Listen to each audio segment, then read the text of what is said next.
Hello everyone, welcome back to my channel. So last time నేను చెప్పాను కదా, tea Nagar వెళ్ళాము, షాపింగ్ చాలా చేసాము అని చెప్పి. ఫస్ట్ కేటగిరీలో నేను మీకు క్లాతింగ్ చూపించాను. ఇప్పుడు సెకండ్ కేటగిరీ వచ్చేసి బ్యాగ్స్ అనమాట. సో మేము హ్యాండ్ బ్యాగ్స్ తీసుకున్నాము, 3 తీసుకున్నారు మా ఫ్రెండ్స్. సో ఒక్కొక్కటి జస్ట్ ఫర్ 260 రూపీస్ అనమాట. సో 260కి ఇంత మంచి బ్యాగ్స్, దట్టు క్వాలిటీ చాలా బాగుంది. వస్తాయంటే కళ్ళు మూసుకొని తీసుకోవచ్చు. సో మేము ఇక్కడ ఓపెన్ చేసి చూపిస్తున్నాను కదా, మనకి చాలా స్పేస్ కూడా ఉంది.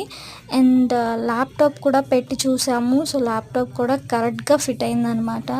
సో ఆఫీస్కే కాకుండా 2 డేస్ ఎప్పుడైనా బయటికి వెళ్ళాలి అన్నప్పుడు కూడా ఈ బ్యాగ్ మనం తీసుకెళ్ళొచ్చు. చాలా బాగుంటుంది, అఫీషియల్గా ఉంటుంది. దాంతోపాటు ఇవి ఇంకొక 2 అనమాట. సో ఇవి వేరే మోడల్స్, బట్ స్పేస్ అయితే అంతే ఉంటుంది. So please subscribe for more videos. Next పార్ట్లో నేను ఫ్యాన్సీ ఐటమ్స్ అన్నీ చూపిస్తాను. Please do follow.